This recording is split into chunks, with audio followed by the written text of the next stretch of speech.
Yeah, so I get this question a lot from parents, and I always like to break it down into three things. Obviously, it's different for every student, but I feel like most students fall into one of these categories, and doing these things can really help them. Firstly, reading comprehension.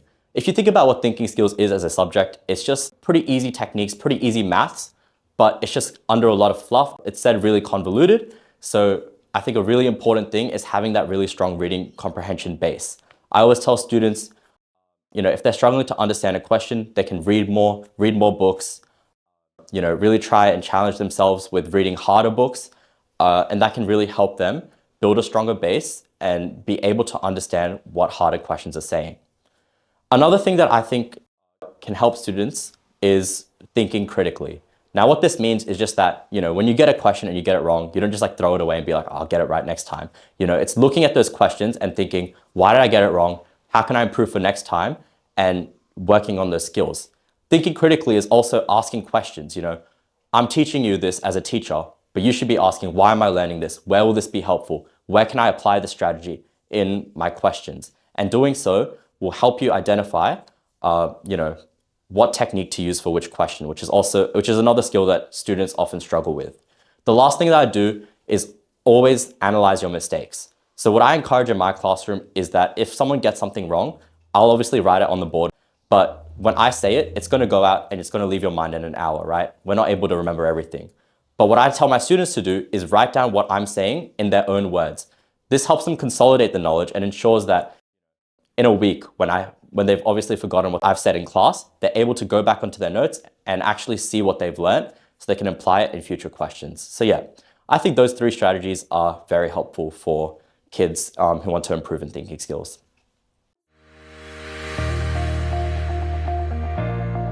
So this is a question I've gotten a lot over my time teaching thinking skills. And here at Cortex Academy, we address this by first building strong foundations within each question type and focusing on actual understanding rather than just churning through questions over and over. And by doing this, students can begin to see which questions they're weaker at and thus which questions typically take more time to do. Aside from honing in on these questions and becoming more efficient at doing them, if we recognize that each question is only worth 1 mark, one of the most important things we need to do is pace ourselves evenly throughout the test. And this means being able to recognize whenever you're spending too long on a question, let's say 3 to 4 minutes, moving on and coming back to it at the end. In a test where you only get 1 minute per question, it is unlikely that students will be able to do every question perfectly on their first try.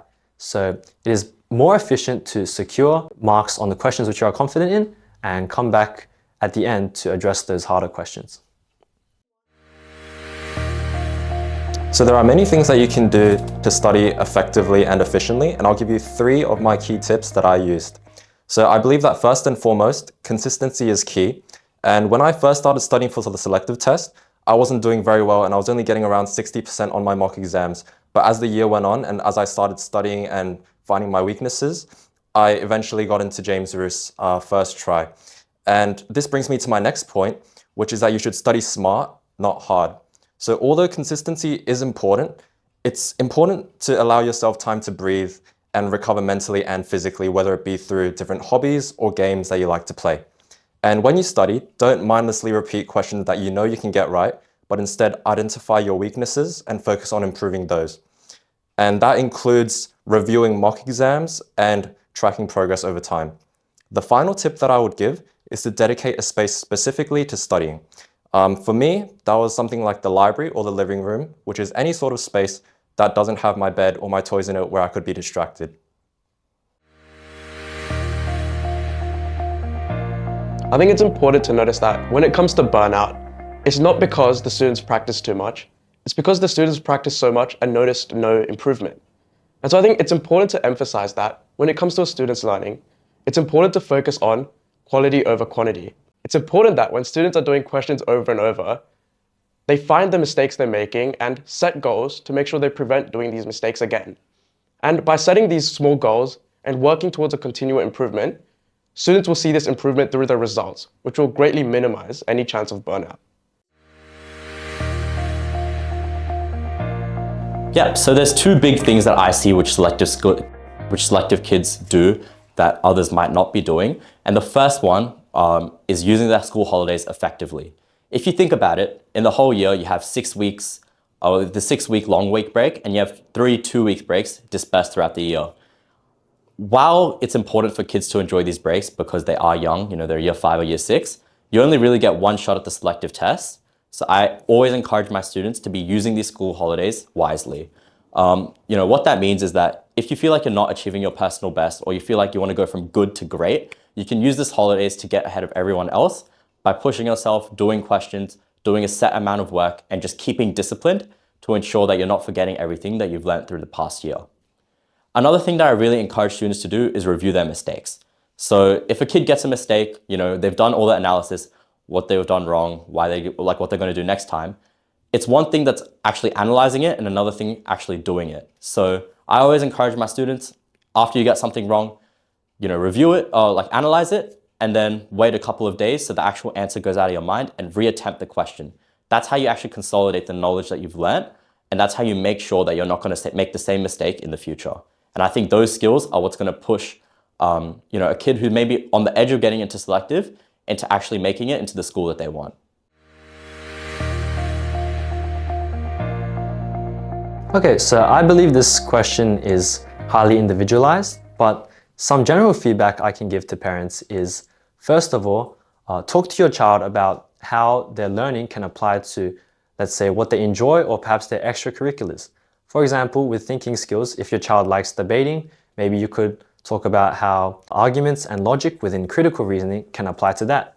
And I know a lot of children are into video games, so you can talk about how the problem solving and thinking processes within logical and numerical reasoning can apply to that as well. My second tip would be to separate your learning and your studying environment, especially since we move into a more digital learning era with Zoom calls and those sort of things. It can be hard for your child to make that mental distinction between when it is time to study and when it is time to have fun if they're in the same environment constantly.